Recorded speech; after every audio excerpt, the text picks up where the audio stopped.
If you have a passion for something, do it. Don't worry about the money. Don't worry about, what you're going to get out of it. You know what I mean? Like, if people are going to like you, not like you. I mean, you got to do what you love. And when I coach kids now, I always tell them, take advice, be smart. Like, don't go into something that's not, that you have no chance of doing. Like, if you, it's like you want to be a pro football player and you're 5'2" and you're 75 pounds. I mean, that's stupid. You know what I mean? I'm sorry, but it's not happening. But if you have something you're good at, go for it. If you have a passion, go for it. And I try to tell kids that, like, just do what feels right. Take some chances in life. And I know with our son, he's 12 now, and I'm like, I want you to live with me forever, because I love you so much, but you have to have your passion and go for it, and we'll be there to support you. And as a parent, I think the number one thing you can do with your kid is be real with them, but also support what they want to do.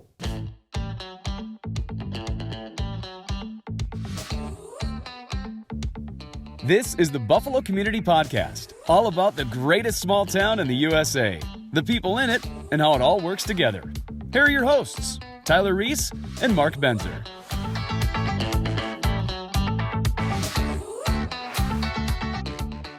All right, Tyler, what episode?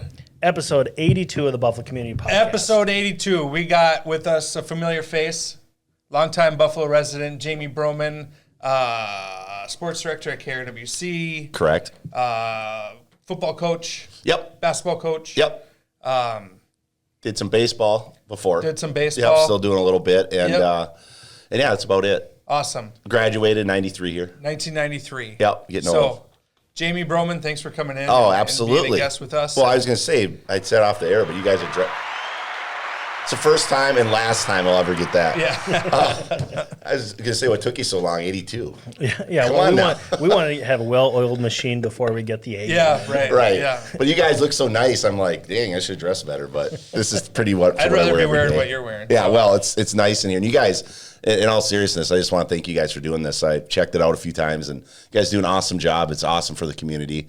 And it's really cool, and it's good to be in your little dungeon here. I kind of looked like, where do they do this at? So now you know. Yeah. Appreciate it. Don't tell anybody. Oh, no. We are not going to tell you where the bunker is. Yeah, so right. Don't worry about that. I think conversations are going to go all over the place. I think Buffalo Bison, Golden Gopher, Minnesota Twins. Who knows where we'll go, but you kind of started a little bit of background. You said 93 grad. Yeah. Played wide receiver for the Bison Correct. back in the day. And I kind did. of early in that Bison football in the early 90s, were you kind of came through a transition where we struggled and then things started letting up? And I guarantee you this is going to go back to Mark's 1998 year. He's done it about 15 times on this Well, it's podcast. okay because I coached him. I coached Mark. I coached that team. That was one of the best teams he ever had. So we always go back to that. Yeah. We just we always ignore Hutchinson. Remember how good we used to be? Yeah, and that's the thing, and that's something I love to talk about is, when I was there, we were 1-15 my sophomore and junior year. Gerard Roll came in. We lost to Mounds View our first game my senior year, like 36-8. So it was looking like, here we go again. Here we go again.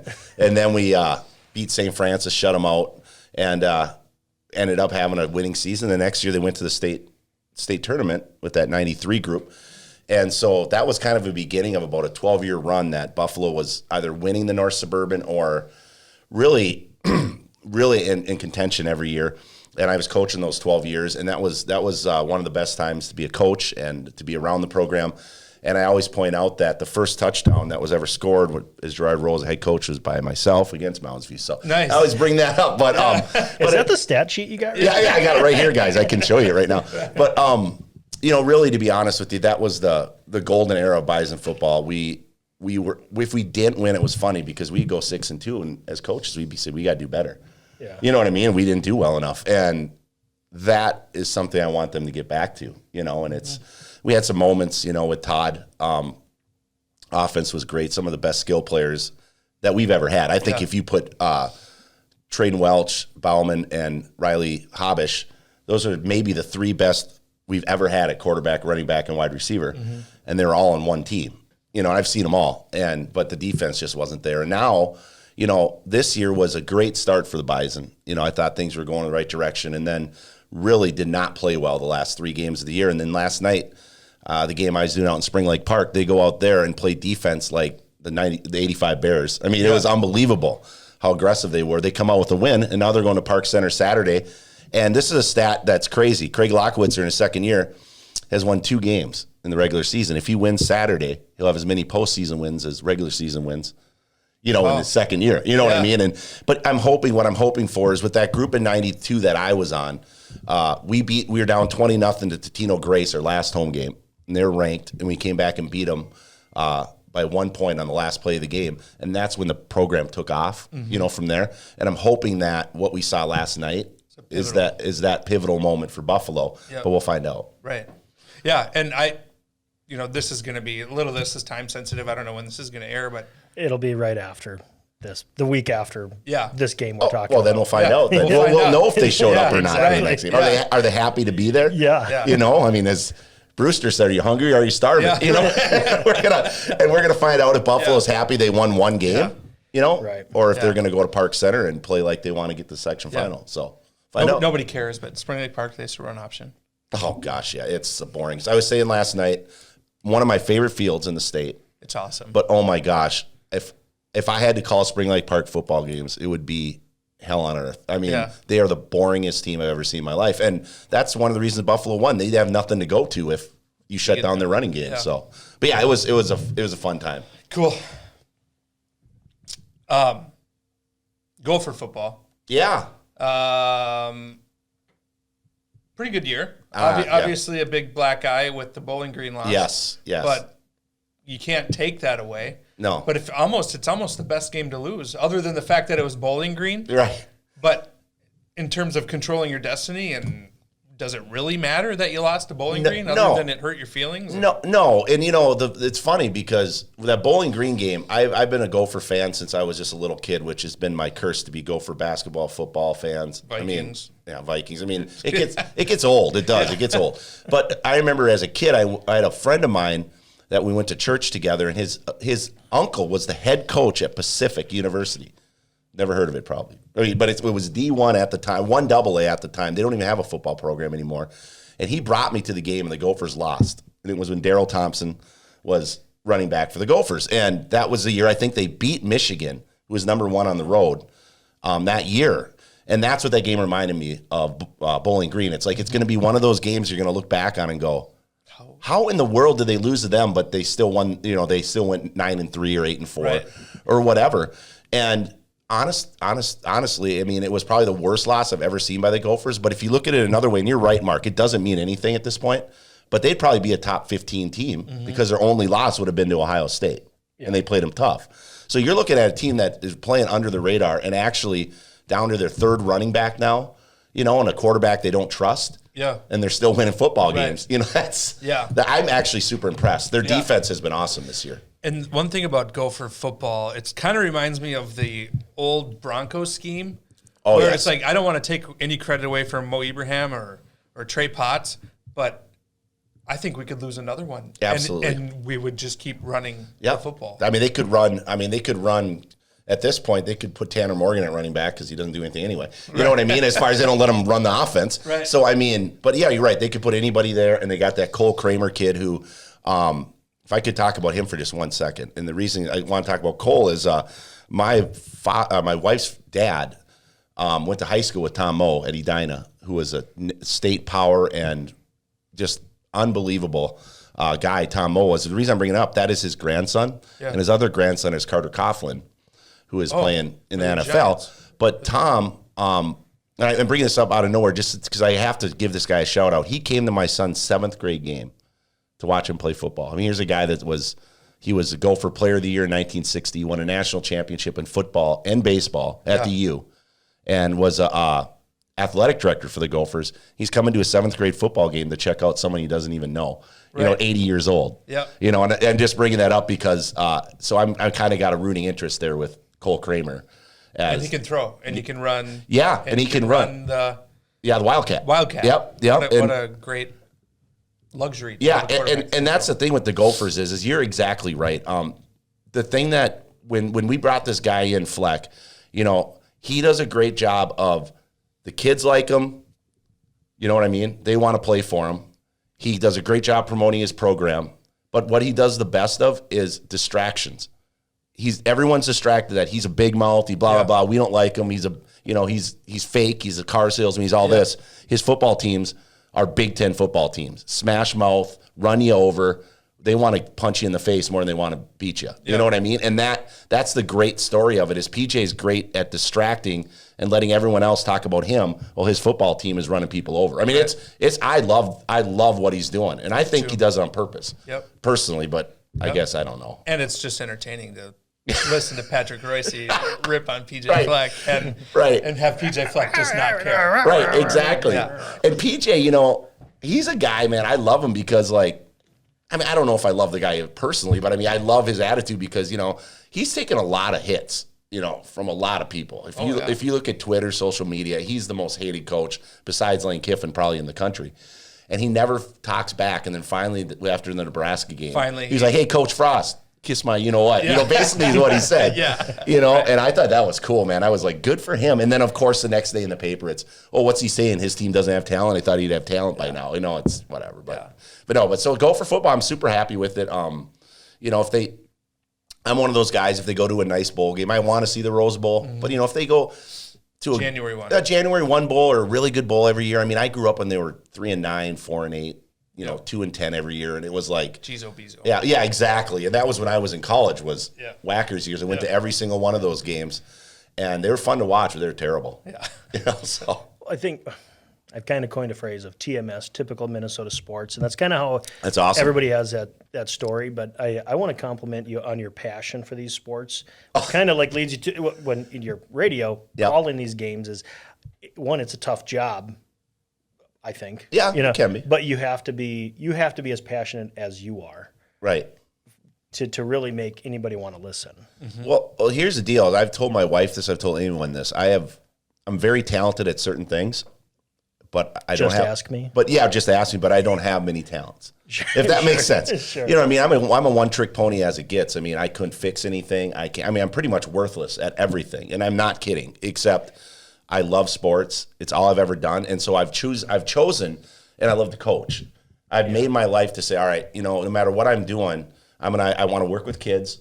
I want to work in sports, and that's what I'm going to do. Whether it makes money or not, I'm going to, like I said before, I'm going to stay in my lane and do what I do. And, my wife, she has a great job, so I can ride her coattails and do what I want.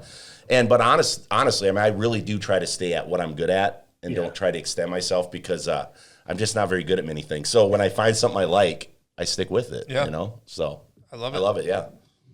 And I've been lucky enough to have sports in my life. Yeah. So. Yeah.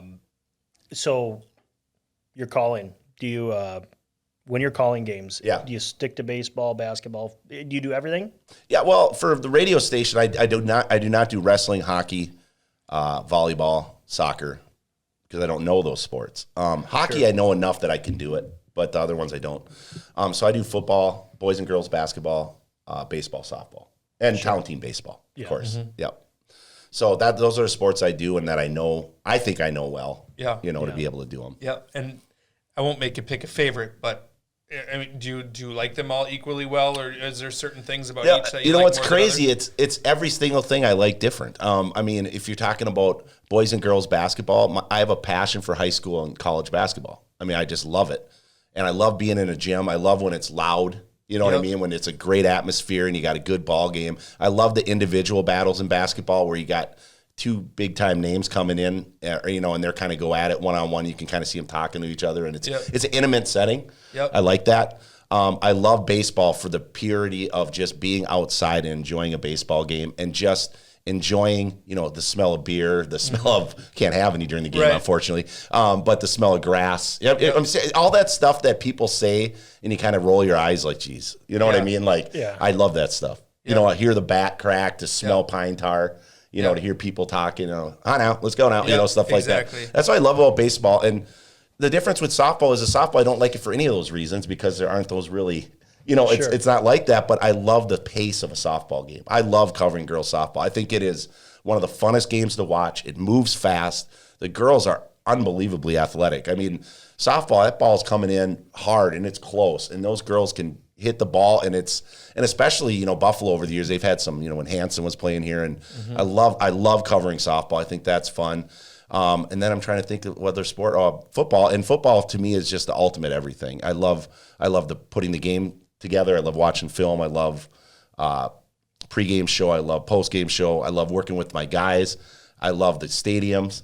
I love the game. Everything, you know what I mean? The competition. I mean, so I guess football would be my favorite. But the best part is the crew I have is they're the best. Yeah. I mean, they really are. While you were coming in, Luke and I were talking about the stadiums, you know, from Cummings Field, which back in my day, I felt like Cummings Field was the best field we played on all year in the neighborhood setting. Yes, very cool. We always had really good turf. Yep.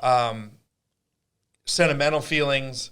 Right by your old house. Right by my old house. Yep. It was wonderful. Tyler's old house. Yep. And now you look at what the high school football experience has become, and I look back on what I thought was the best, and I'm like, man, I sit in the stands and I'm on the field. Right.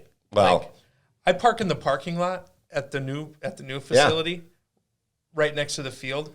I think I'm closer to the game in the parking lot than you were standing in the end zone at Cummings Field. That's right. Absolutely. Like, it's bonkers. It's turned into a collegiate-like experience. Yeah, it has. And, you know, for me, I am a really weird dude. And so, like, my interests just are weird. So what I'm trying to say by that is, like, some of the new stadiums I'm in love with, and other ones I'd rather go sit in a crap box and watch a football game. Like, some of my favorite stadiums in the state are Spring Lake Park, which I went to last night. But that's because the school goes around it. It's awesome. Yeah. But some of my other favorites are Fridley, which is up on a hill, and it's got the ivy going around. But it's a junk stadium. Sure. Old Columbia Heights, I love going to Columbia Heights, and they have all brick that goes up, and it's a crap stadium. You know what I mean? They're not pretty stadiums. Monticello, we go up a hill, you know, into the end zone on the baseball field. Remember that? Yeah. Yep. And that's one of my favorite fields.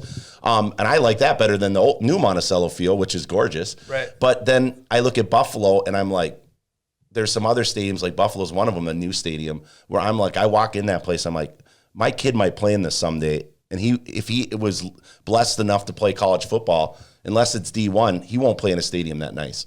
He won't. Right. And that's the honest truth. And I mean, that stadium there is unbelievable that Buffalo has. It's the coolest thing I think I've ever seen. I never get sick of being there. I never get sick of looking at it. And when we go on vacation, I do this thing. I told you I'm weird. If I see a high school stadium or a baseball field, I'll like pull over, and they'll be like, my wife and Cooper will be like, can we just keep going? Are you serious? I mean, no, you got to pull over. I want to look at it and go inside if I can. And I do that all over the country, and I have never seen one like Buffalo. I mean, it is unbelievable. And a couple other things adding to that is just how the North Star League, and I know I just completely transitioned, but okay. I mean, Delano, Maple Lake, I mean, DC. You go there, DC, even Cocato's got a cool little stadium now. Do. And, you know, you go to these places and you're just like, how in the world are we so blessed to have these kind of facilities right in our area? Except Buffalo. Right. Now, we're only talking town team now, and we're going to hopefully fix that. Yeah. I was going to say, we're going to get a lot of hate here. People's like, shouldn't be spending all that money and blah, blah. No, we're Buffalo's talking about town team here. Buffalo's town team field sucks. Yeah. You know what I mean? And that's all there is to it. And why can't we? I mean, I don't know. I'm one of those people that you put your money into a community and it makes it better. And, you know, there's a lot of people that, you know, and I get that there's a lot of people that don't have kids and, you know, they don't really care. But honestly, we don't.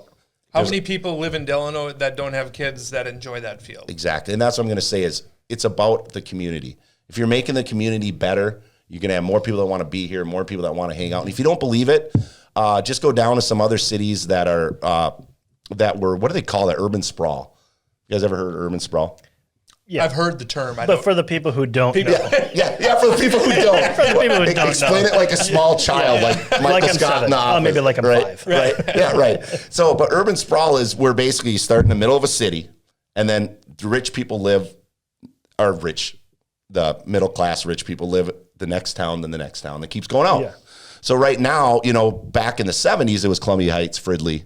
You know, that area was where all the people lived, and now it's Eden Prairie, Minnetonka, you know, and that kind of stuff. So it keeps going on. Eventually, Buffalo will be cool enough. Maybe we're getting there now that we'll be urban sprawl and we'll be the cool town. But my point is, if you go to these other towns like Fridley, Columbia Heights, where it's older generations, the towns aren't that nice anymore. You know, they're kind of beat down. They're kind of ugly, you know, and and I'm not ripping on those towns. They're great towns. I'm just saying, if you don't keep up with your community and keep making it nice and keep getting better facilities, it doesn't matter if it's an old community.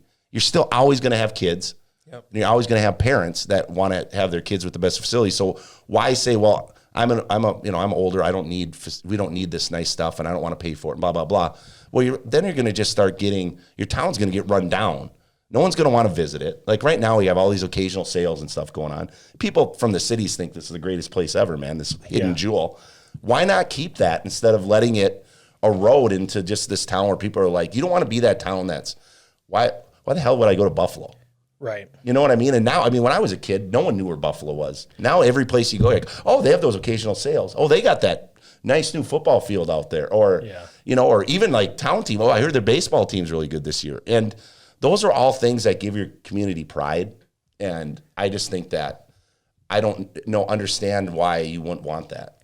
We should get you and Terry Lockemeyer in here, and Tyler and I we can just ding, ding, ding, duck out. And, I'll do it. And then you guys can, I think that.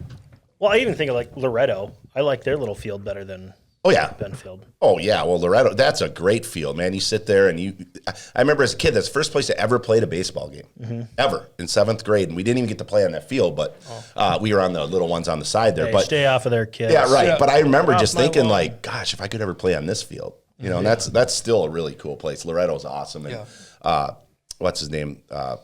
How can I not think of his name right now? See, you put me on the pressure. Yeah, Herb Cook. It's just made that whole area, and really cool story with Koski this year and things like that. And so yeah, and it's Loretto. All these town teams around here, awesome. Yep. A little bit of Americana. It is. Which is that small radio station. Those familiar voices is just everything that you can. Anybody and everybody could connect to, right? Whether they have kids or not, and it kind of seems like you're a common link when you're toting your kids and family around. You're like, Dad, stop here. No. Well, all of those are probably very similar things. Of somebody's got that passion in those little towns across North America, right. And the other thing you get in a town is you don't always like everybody because you know everybody, and. I'm you want to make any shout outs right now? No. They know, okay. They know who they are. But in all seriousness, you're not always going to make friends. There's always people that don't like people in a small town, or they hear something about you and then there's a rumor or there's this or that. But what I also love about a small town is in the time I've been here 30 years. And, I grew up in Corcoran, but whatever. I've been around this 30 years. And almost every person you run into in this area will say hi to you. Yeah. Whether you like them or not. Right. You know what I mean? And everyone's really friendly overall, and they have the right interests, and I've noticed that with, especially going through the coaching, is sometimes we have debates or you don't like, someone, you're mad at them or blah, blah, blah. But the bottom line is we all are here for our kids and for the right reasons. And you see that in this town, and that's really cool. We have great parents. I've coached forever, and we have great parents that care about the kids, care about the community, and they do the right things, and that's why it's neat to be in this town. And I think you hit it right on the head with like radio. I think small town radio is awesome, and I'm talking about KRWC 1360 right now. And the reason is it's one of those things where I look at it like you can listen to music, right? And I know you're going to think I'm kidding, but I have no idea how you listen to music. I listen to radio. I don't have a clue, but most people have iPads or I don't know what it is. So you can listen to any music you want, right? So you don't need a radio for that. Talk shows have gotten to be so political, and so like you can't even listen without someone giving them an opinion you don't even care about. I don't want to hear your opinion. And then the other thing is with sports, if you're a guy like me, I don't care about the Wild or the Timberwolves, so I can't listen to K-Fan because I'm like, I turn it on, it's like, oh, Wild, shocker, they can't score on the penalty. I know. It's 30 years now, and I don't even watch the Wild or the Timberwolves. Who's the alpha male? Is it Edwards or Towns? Vikings, his cousins, can he lead us to the Super Bowl? This is stuff they've talked about now ad nauseum, and it's I can't listen to it. Yeah. So my point is, when you listen to small town radio, we always have different people on. We're covering this teams and schools that we represent or you represent or your kids play for. We're finding out about the town. We're not going to talk on a Democratic side or Republican side with our radio. We're going to tell you what's going on, let you make the decision. Yeah. And I think a lot of people think, local radio is, you turn it on and there's obituaries and It's like, you know what I mean? They get that impression. Birthdays and anniversaries. I mean, come on now. But if you really listen, yeah, that's part of it. I mean, but it's also we have a lot of new things going on. I mean, we have Jake is our afternoon guy, and he's doing an awesome job. He plays music you don't really hear a lot, cool, but it's good stuff. And then Tim is as good a news guy as you're ever going to find in the mornings. And we have I love the classic radio, you know, back to the 40s and 50s and all that stuff. And then we have sports, and I just think it's come a long ways, our radio station. And I think that if you check it out, you'll be pleasantly surprised and be like, hey, maybe I'll tune this in once in a while. So, have you ever bought anything off of Tradio? No, but that's the biggest thing. Is Tradio is our biggest thing. And you know, to me, be totally honest with you, the best part about Tradio is it works. Yeah, is unbelievable. You know, that the things people want and get. I've bought and sold on Tradio. Yes, yeah. I mean, and it really is. And we have people that, you know, if there's anything people know about KRWC, if most people, you know, in other towns don't know about it, but if they do, it's Tradio. Yeah, absolutely. You know what I mean? And I still see personally with my personalities, I always wait for that one person to call with something that you're like, are you kidding me right now? You know what I mean? It's entertaining. Yeah, and that is it. And I'll be the first one to admit I'm all about entertainment. Yeah. You know what I mean? That's what I'm on this earth for. I don't care about politics, all that stuff. I want to be entertained. Looks like we got an old set of doilies for sale. Yeah, right. Well, looking to get $1.50 for them. Right, and that's the kind of stuff you get. You know, sometimes, you know, people will call in and they'll be like what was it? We have. Oh, I can't do it. Sorry, I can't. I'm sorry. I just can't because we're on a show and I can't go that far because I don't want to make anybody feel bad that calls in there. So but it is entertaining. It's really fun and Tradio is what it's. We have it twice a day, every day. Yeah, you know, 9:30 and 4:30. 30. Yep. And so, but anyway, you know, I had to plug the radio station because that's something that I have a lot of passion for too. And we're definitely not raking in the dough. So it's always nice that people know, you know, that, hey, we'd love to have you. Well, this will be a free spot for them. Yeah. And the advertising, I mean, we play the advertisements a ton, your advertisements a ton, and a lot of people listen. And this for people that don't, that are ever thinking about advertising with KRWC, and like, I'm not sure, our new website last month, because we had a new website, 16,000 first time hits. Oh, wow. 16,000. There's not even 16,000 people in Buffalo. Right. You know what I'm saying? So I just think we're really going in the right direction, and we're doing a lot of great things there. So I'm super excited about that. I love going to work every day, you know, and so it's fun. Yeah. I think, well, we just had Dr. Corey Martin on prior to you. Yep. Which a lot of kids grow up wanting to be. I follow a doctor. That's what I'm saying is, you know, kids, it's a cool job. Kids grow up wanting to be doctors. Oh, kids also grow up wanting to be sports radio guys. Yep. Like, it's a cool job. It is. It's very cool. You know, if Billy was here or Susie's and said, how do I do what you do? You know, what was your path? How did you? Well, my path is amazing because I basically started with going down the right direction, then completely threw that away for 25 years. And then I got back into it. I'm like, why did I not do this from day one? Because when I graduated, I played 3 sports. I wanted to play college sports, and my grades were really bad. And at the time, there were reasons for that that I didn't know because we didn't have all the, what am I going to say, mental health things and things that people knew about back then that were causing me to really struggle with school. Yep. And that's not an excuse. It was just I had to learn how to study after I got done with high school. So my first step when I went to junior college wanting to play sports, and then they dropped the program that I was the football team. So I was just like, well, why am I even in school now? You know, and then I went into coaching, but that's a whole different story. But anyway, so I sat there and I dropped out of junior college after about 2 semesters. My grades were terrible. I had no purpose to be there.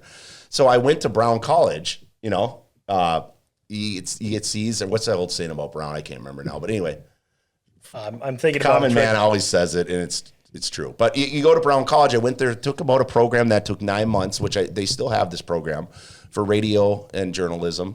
And I graduated from that, and I had an opportunity to work in Fort Dodge, Iowa right away. But I was really hesitant at the time to get away from home. Not the homesick thing. I just didn't want to live in Iowa. Right. You know, because at the time I was kind of living down in the cities. I loved Minneapolis. I loved the vibe. It's still one of my favorite places in the world. And I was like, I don't want to go to Iowa from Minneapolis. Right. You know what I mean? And so I didn't do it. And that led down the path of jobs I didn't want to do. You know, I did all kinds of jobs that I really didn't like. I was coaching the whole time, but I was doing jobs I didn't like. And then finally I went back to college when I was in my late 20s and got a degree in criminal justice, which I love. And I actually did work in that field at a women's recovery center. The only male they ever hired, by the way. Really? Yeah, the only guy they ever hired so that was an interesting job over in Moundsview area, Shoreview. And I worked with women that were out of jail and were trying to rehab into society.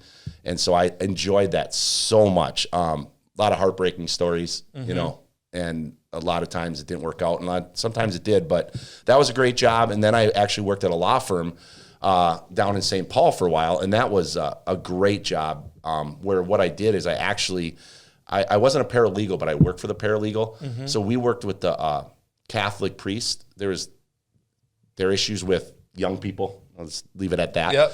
And we would work with all over the world. We had the biggest law firm in the world for it. And we had a case in New York City. We worked on that. And what I do is I gather all the information, the backgrounds on these priests. And that was my job. And I loved it. I mean, it was the greatest job ever, but New York's huge.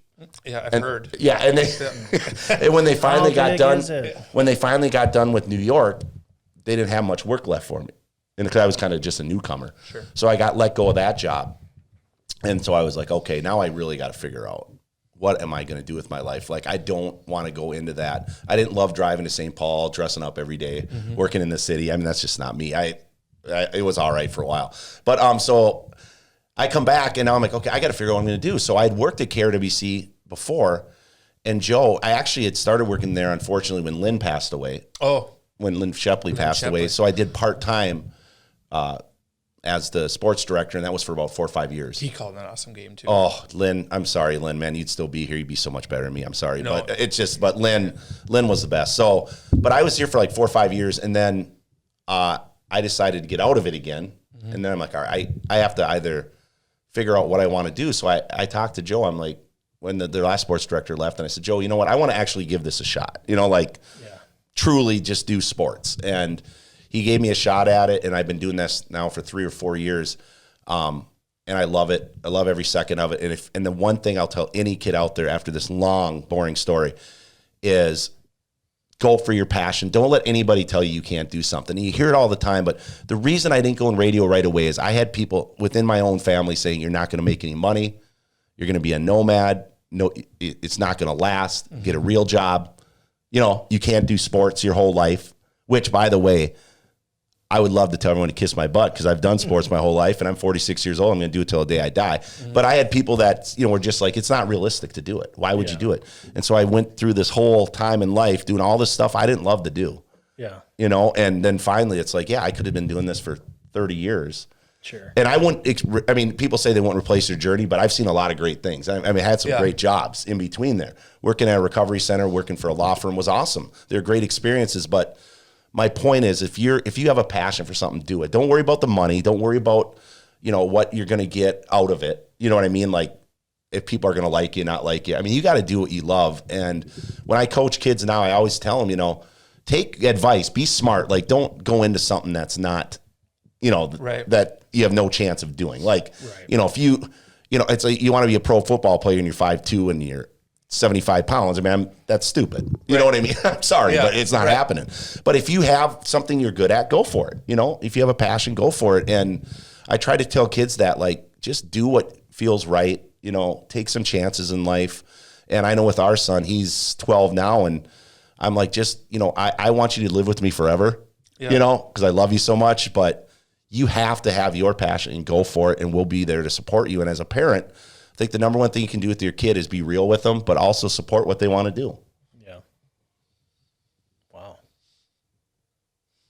I love it. Oh, okay, sweet. I was like, sorry if I put you asleep. No, it wasn't. It was. It wasn't like a wow. Gosh, finally he's done talking. No, it was the opposite of that. I think it was great advice. And well, we're all parents, you know. I mean, well, they're not all parents, but I mean, it's just, you know, it's one of those things where I see kids and I just see them. You can see them inside just being like, I don't know what to do. You know what I mean? Like, especially when it gets to college, what blows me away about kids is, and we were the same way. You might not have been, but I got to my senior year and I'm playing 3 sports, and I'm thinking I'm going to go play college because I'm good enough to do it, not at a level of D1 or, whatever. Yeah. But I'm like, all of a sudden, I got to have grades. Oh, I didn't know that. I have to have a certain GPA, or I have to, have a certain, what's the test they always take? See, you know what I'm talking. We have certain ACT scores, and I'm like, where do I go to college? Right. Like, how do I figure that out? And there's so many kids, they're juniors, seniors in college, and you're like, what are you doing for college? I don't know. And I'm like, you have this opportunity to do whatever the hell you want to do. Anything. You can travel any place. You can go to Hawaii. You can go to Miami. You can go to Kansas. I don't care, wherever you want to go.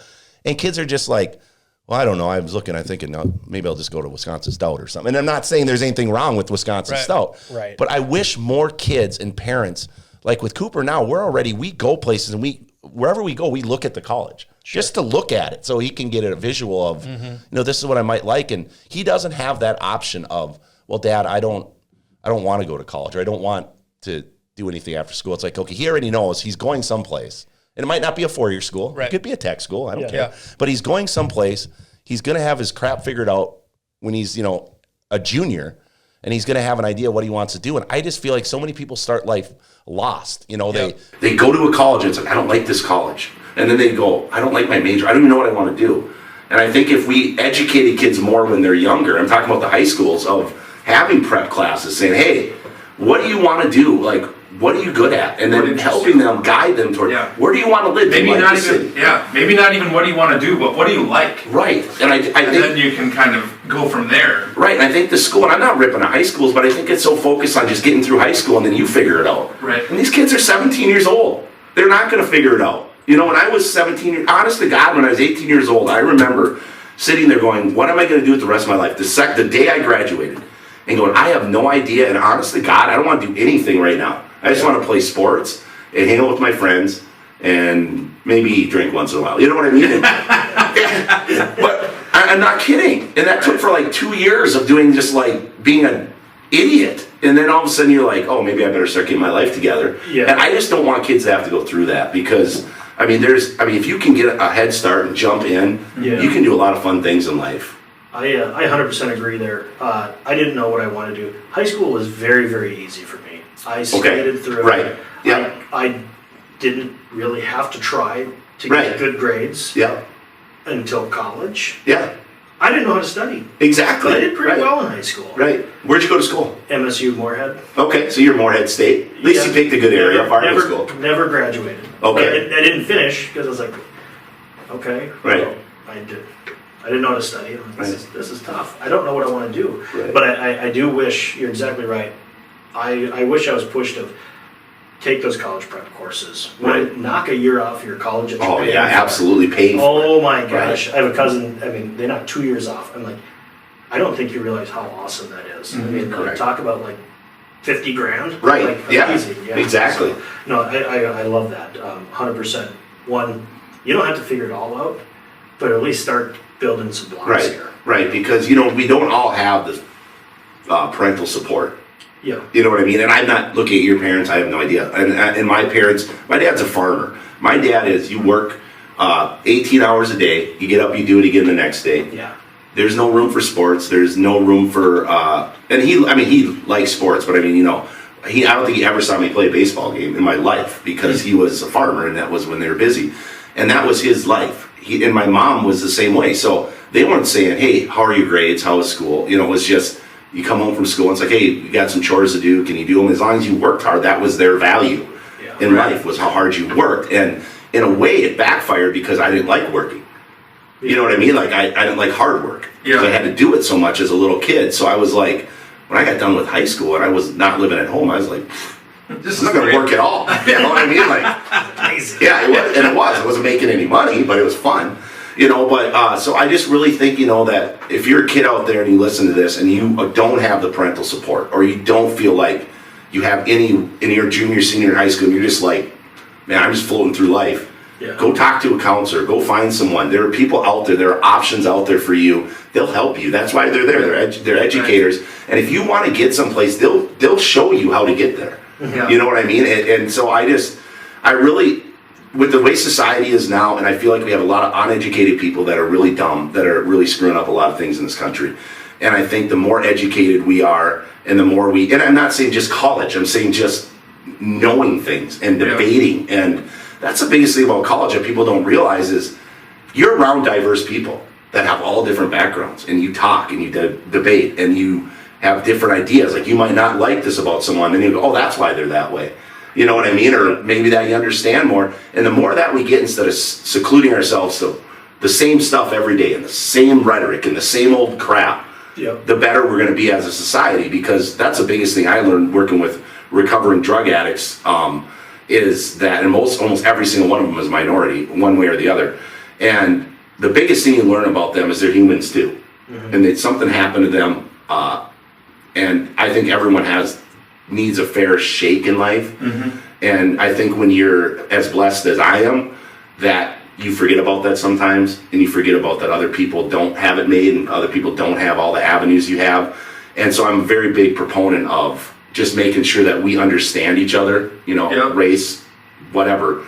And I don't think even sometimes out in this community we get that. You know what I mean? It's kind of like, what's the deal? What's wrong with these people? They don't have it so rough. And it's like, you haven't seen it, you can't explain it. You know what I mean? And so, and I'm not trying to that sounds getting debating now, and almost getting to politics, getting close. We're getting close. We're getting close. Okay, anyway, so let's move on to something. But anyway, my point is, I just think if more kids have an outlet, we'll have more, they'll have a better opportunity to get to know people, right? You know what I mean, and kind of give each other a break. And that's what I think we need in society more, is give each other a break. We all make mistakes. I mean, I know me personally, there's a lot of things I regret, but I'm hoping people will forgive me, and I do the same for somebody else. I hope, So I don't think there's anything political about understanding people better, wanting what's best for kids, Like I hope none of this is construed as.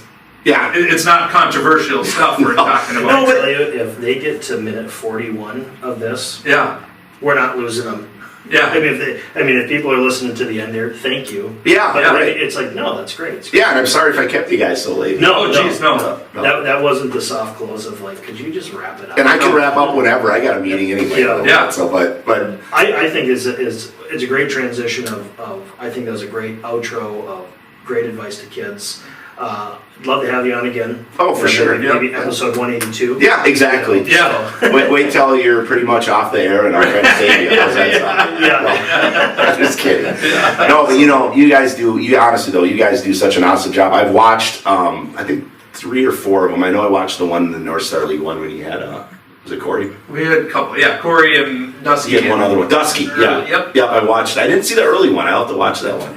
But, I just really appreciate you guys, and I've known Mark for a really long time, and I coached Mark, and Mark, I think, is a real quality guy, and I know he's got a young kid that's right around Cooper's age, and so exactly, and so I really was looking forward to coming on here. I've known the Baki Benzer family for a long time, and Andrew's one of my better friends, and I just want to also say, to the Baki family that we obviously Jerry, we miss him, and.